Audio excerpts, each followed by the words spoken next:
Assalamualaikum warahmatullahi wabarakatuh. Kali ini penulis ingin bahas mesin V8 hidrogen dari Toyota ya, mesin V8 hidrogennya Toyota.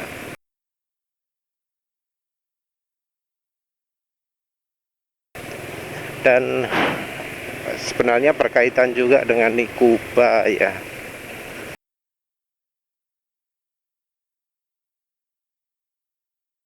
Walau misalnya kenal Honda, Toyota, Honda sudah punya mesin hidrogen, Suzuki sudah punya mesin hidrogen.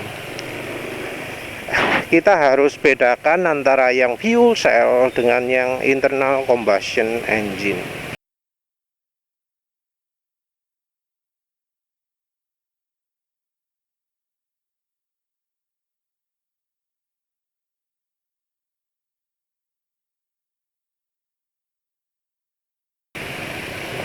Kalau yang fuel cell itu hidrogen direaksikan dengan udara, terutama ambil oksigennya untuk menghasilkan listrik. Prosesnya tidak ada ledakan, tidak ada apa jenenge, ya internal combustion engine ya, nggak perlu valve, nggak perlu pengaturan macam-macam, pengaturan suplai bahan bakar, pengaturan pengapian macam-macam, nggak perlu ya. Kalau yang namanya fuel cell itu hidrogen ketemu oksigen jadi ada listriknya.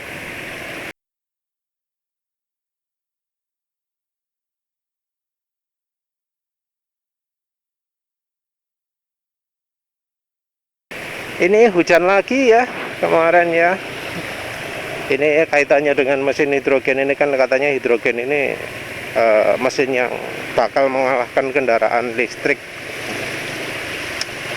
Kendaraan listrik tujuannya adalah untuk alam yang lebih baik, lingkungan yang lebih baik. Nah, lingkungan yang lebih baik itu yang kayak gimana? Katanya sih sekarang ini pemanasan global, perubahan iklim ekstrim menyebabkan banyak kekeringan, banyak apa jenenge,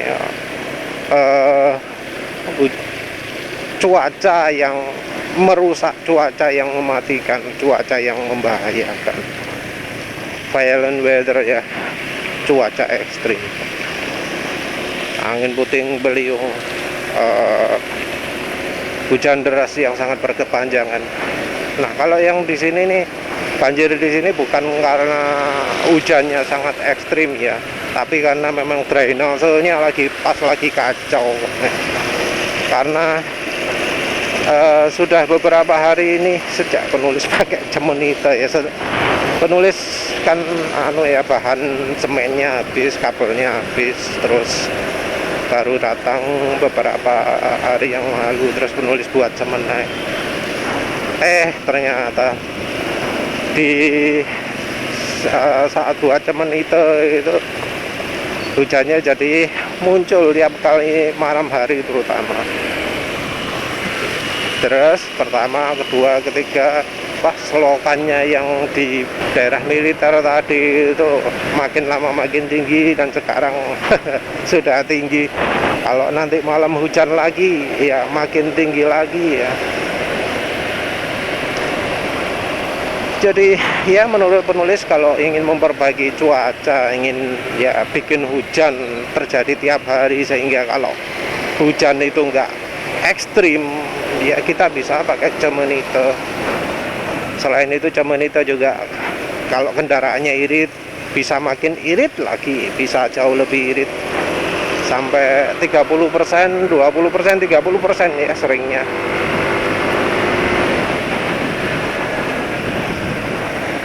Juga untuk membantu tidur, bikin makanan minuman makin enak kalau kita taruh dekatnya cemenite. Kalau taruh dekatnya pohon, jadi pohonnya itu berbunga lebih banyak, buahnya lebih banyak, buahnya juga lebih besar, lebih enak rasanya. burung-burung liar pun jadi banyak datang. Untuk langit juga yang namanya apa, nimbus clouds, kan ada yang namanya geoengineering untuk membuat awan rendah itu jadi makin putih. Pakai cemenet nggak usah gitu-gituan, pakai catu semenito gitu, di beberapa kilometer sekitar tempat kita akan muncul awan rendah yang sangat putih sekali ya. Ya tentu itu kalau nggak keganggu sama orgonito atau nggak keganggu sama asap pesawat trails itu ya.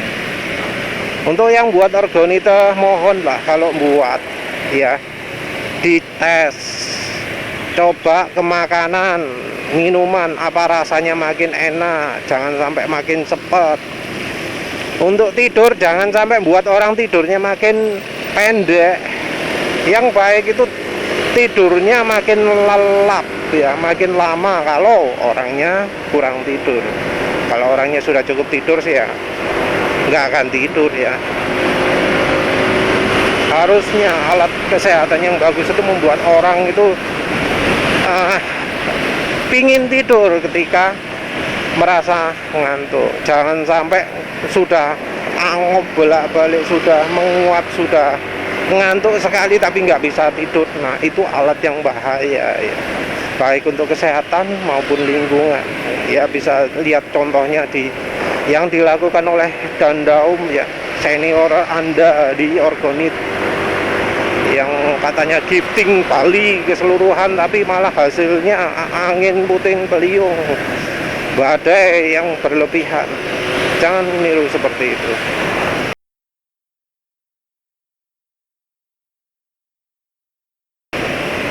Ya wes, terus ke mesin hidrogen lagi.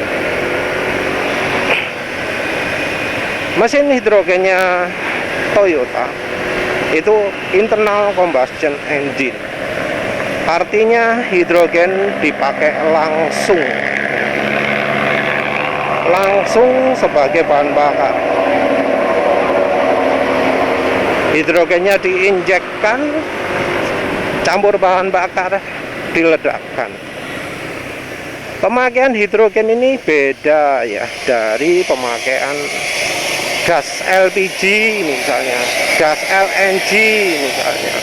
Ya tentu juga beda dari bensin, dari solar. Bedanya adalah karena mestinya hidrogen itu akan dimasukkan ke mesin dalam bentuk gas. Satu ya, harusnya penulis jelaskan ini di atas meja ya, tapi maaf ya, kemarin pengen melakukan itu tapi nggak sempat ya, maklum lah, nulis nggak ada waktu, di rumah juga nggak ada waktu, di kantor juga nggak ada waktu. Hidrogen sebagai bahan bakar ini pertama ya, masuknya gas tapi disimpan dalam bentuk cairan. Mengapa dalam bentuk cairan? Karena ya yang paling efisien itu pakai cairan, dan tentu cairannya nggak sama ya dengan kalau mencampur misalnya nitrogen cair atau udara cair yang lain ya. Penyimpanannya butuh khusus, nggak cuma dimanfaatkan saja, tapi disimpan dengan memastikan bahwa hidrogen ini benar-benar bebas tanpa oksigen. Harus zero oksigen, karena kalau ada 1% saja oksigen bisa menimbulkan reaksi berantai yang bisa menyebabkan meledak.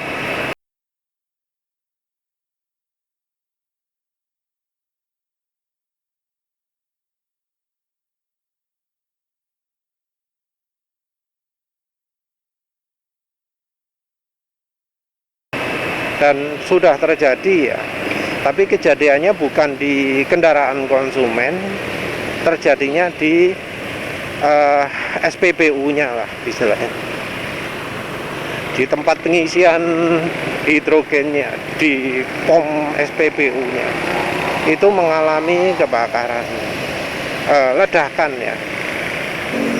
Nah, faktor ledakan ini yang membuat teknologi penyimpanan hidrogen jadi mahal karena harus sangat memperhitungkan faktor keamanan. Karena ya reaksinya terutama yang disimpan dalam tabung ya. Kalau sudah lepas ke udara bebas, enggak dianggap berbahaya lagi.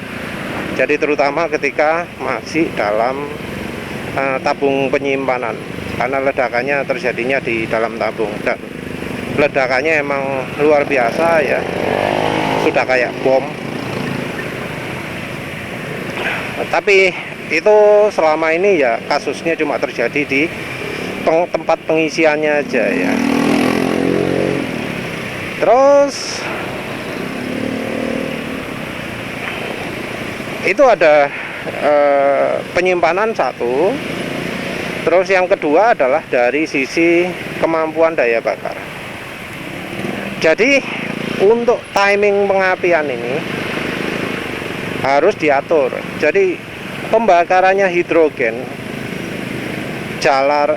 kecepatan menjalar apinya hidrogen itu jauh lebih cepat daripada ketika kalau pakai bahan bakar bensin. Lebih cepat juga dari LPG LNG, nyala rambat apinya ya yang dimaksud. Jadi apinya itu menjalarnya jauh lebih cepat.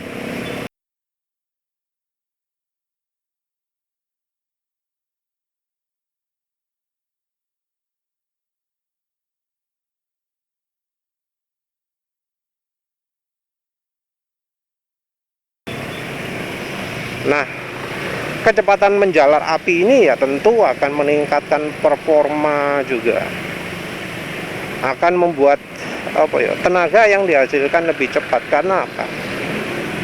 Selain dari kecepatan nyala api yang tinggi, itu juga tentunya hidrogennya bisa terbakar lebih habis ya. Ya samalah kayak pakai LPG, itu lebih istilahnya dari sisi pemakaian energinya lebih efisien daripada pakai bensin. Karena pakai bensin itu kan cair ya. Kan selama ini mesin bahan bakar kita bensinnya itu bentuk cair ya. Jadi harus ada proses dari cair ke gas. Itu pasti ada cairan yang luber kemana-mana atau bahkan rembes ke ruang oli. Jadi ya nggak mungkin lah mesin bensin itu bisa sempurna pembakarannya. Ada memang yang mengkonversi bensinnya jadi gas dulu sehingga bisa menghasilkan efisiensi lebih baik. Cuma sayangnya bensin sekarang nggak begitu bagus untuk diproses seperti itu. Cuma bensin versi militer saja yang cocok menggunakan model dibuat jadi gas dulu. Kalau untuk bensin yang kita dapat ya nggak cocok katanya. Jadi untuk mengatasi itu timing pengapiannya beda dengan yang kita pakai sekarang ini. Jadi kalau di mesin bensin ini, motor ini biasanya busi itu dinyalakan sebelum TMA itu apa jenenge. Pokoknya sebelum pistonnya mencapai titik puncak. Ya, ini dan asumsinya gerakan pistonnya naik turun ya. Businya yang atas. Karena kalau di motor matic ini kan businya nang ngarep ya. Kita pakai asumsi businya di atas. Nah, kalau selama ini busi itu dinyalakan sebelum titik puncaknya. Ada yang minus berapa derajat? Minus piro? 22, minus 30, bola. Jadi dibuat nyalanya terjadi jauh sebelumnya.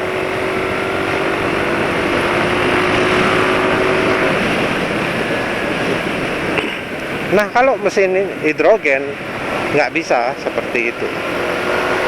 Mesin hidrogen karena pembakarannya lebih instan, pengapian harus dilakukan sesudahnya. Jadi pengapian dilakukan setelah pistonnya bergerak turun. Karena kalau nggak gitu, yang terjadi adalah piston bergerak mundur.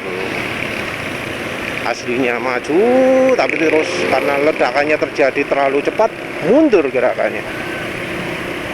Itu nggak bagus. Nah, mengapa penulis sebut ini? Karena ini ada hubungannya juga dengan pembakaran menggunakan bahan bakar yang ada hidrogennya. Mungkin pernah dengar HHO ya. HHO-nya siapa jenenge? Arianto Misel. Ya penulis nggak tahu ya.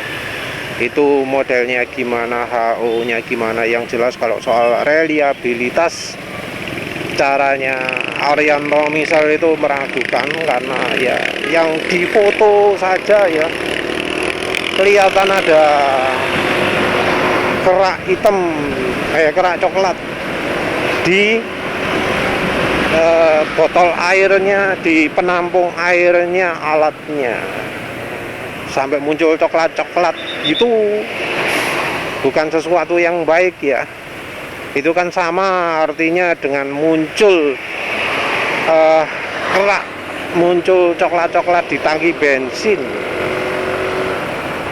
muncul coklat-coklat di dalam karbu, kan ya bukan tanda yang baik ya. Nah, di HHO itu banyak sekali orang berpikir bahwa oh kalau misal ingin pakai HHO bisa langsung, bisa ke mesin yang tanpa modifikasi, mesinnya juga sembarang wis, semua motor bisa. Motor yang dipakai oleh motornya Arianto Misel itu karbu, pakai karburator. Beda ya dengan kalau di apa jenengnya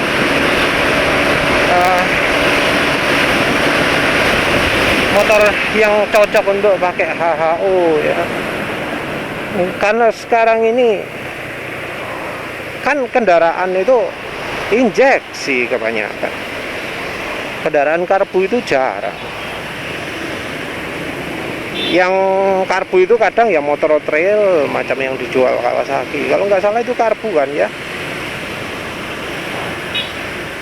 Motor apa lagi yang karbu? Jarang-jarang. Motor Cina mungkin ya, Benelli itu mungkin ada yang karbu. Motor India ada yang karbu. Tapi ya kebanyakan motor sekarang sudah injeksi. Dan di motor yang injeksi untuk mengatur pengapian itu sulit. Harus lewat ECU. Mungkin ada sih teknik potong magnet. Lek iku yo wis sembuh lah. Entah apakah bisa digeser juga magnetnya itu. Entah caranya geser derajat magnet itu bisa dilakukan atau enggak ya.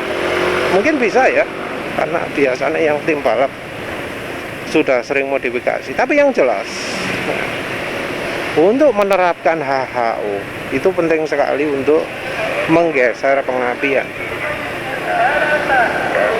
menggeser timingnya jadi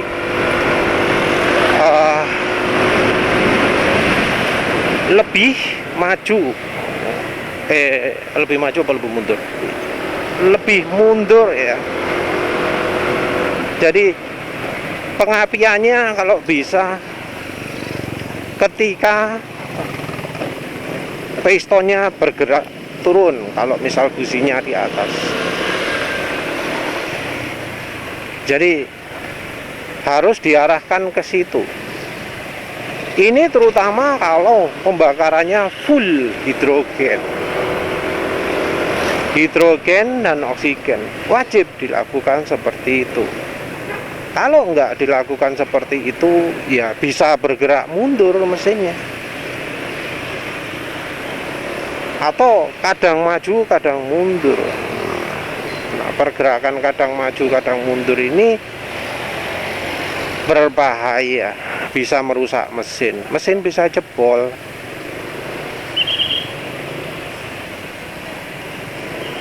Ada sih upaya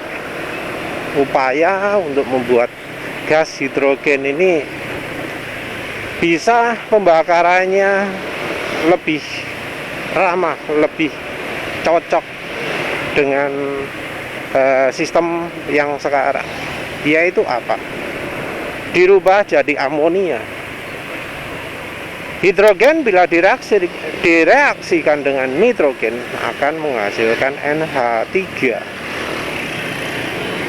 Nah, ada ya yang rekomendasi cara sederhana. Yang pertama, udaranya direaksikan dulu, dibuat tidak stabil.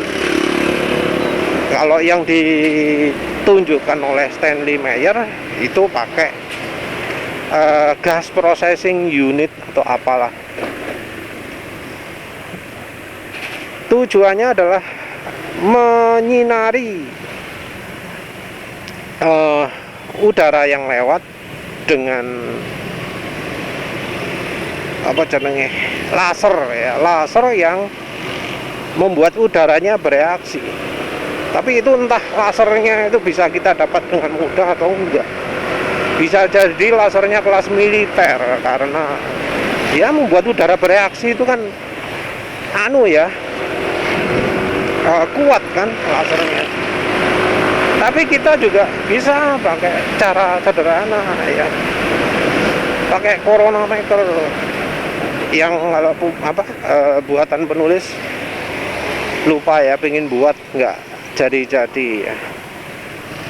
Pakai elektrode untuk ionizer ya, untuk ionisasi udara, untuk membuat ozon. Ada sih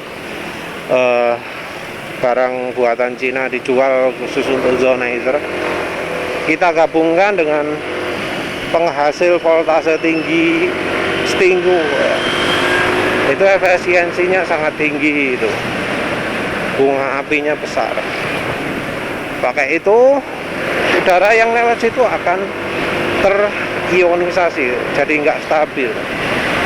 Nah, dari situ ada dua cara. Yang satu, udaranya itu dijadikan bubblernya, jadi udara yang dilewatkan ke sel yang sedang terelektrolisis, atau direaksikan dengan udara keluaran hasil elektrolisis. Elektrolisis sekarang teknologinya sudah split cell. Ya tentu kalau soal efisiensi kita nggak bisa bandingkan ya. Yang paling gampang tetap dry cell. Dry cell itu desain elektrolisis yang air dilewatkan ke pipa-pipa, ke sekat-sekat logam ya. Itu model dry cell. Kalau split cell mirip dry cell, tapi ada membran di tengahnya yang tujuannya adalah untuk memisahkan hasil output oksigen dan hidrogen. Jadi gas keluarannya bisa oksigen sendiri, bisa hidrogen sendiri.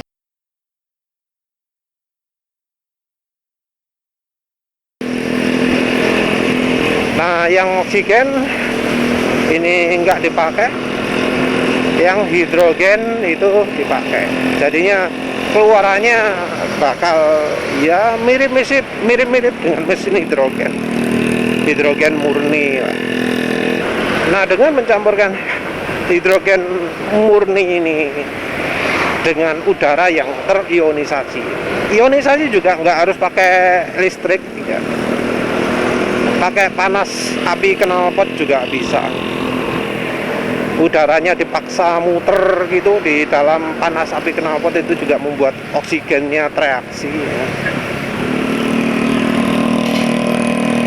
Nah, dicampurkan seperti itu akan menghasilkan NH3.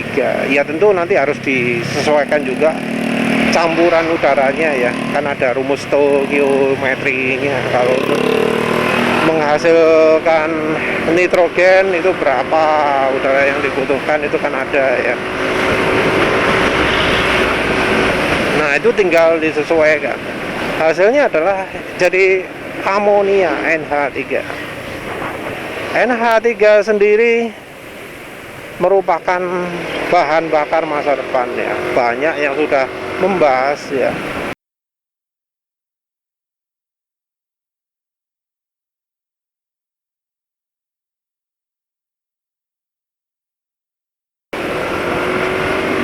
NH3 dalam bentuk utuhan ya, bukan dalam on demand. Jadi yang disimpan ya NH3-nya. NH3 sendiri sudah pernah dijadikan bahan bakar di masa lalu. NH3 sendiri dipakai dalam bentuk gasnya. Karena kecepatan pengapiannya NH3 itu mirip-mirip dengan bensin, nggak butuh banyak perubahan untuk bisa menggunakan NH3. Mungkin cuma butuh merubah AFR saja. Karena ya namanya apa, kandungan hidrogen dalam satu istilahnya 1 liter ya cair ya, itu pasti ada sendiri-sendiri, apalagi nanti dalam bentuk gas.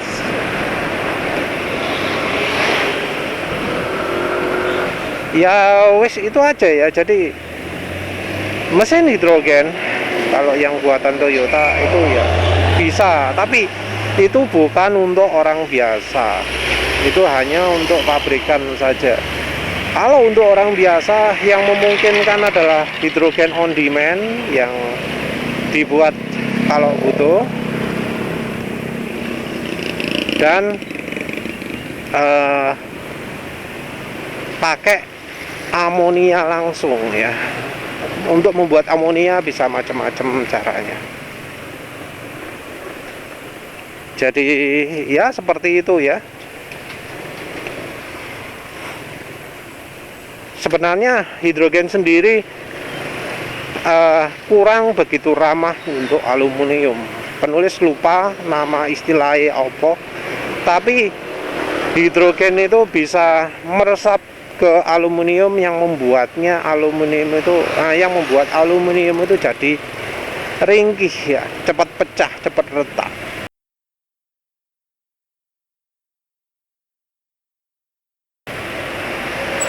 Entah apakah nanti jadi berubah mesinnya,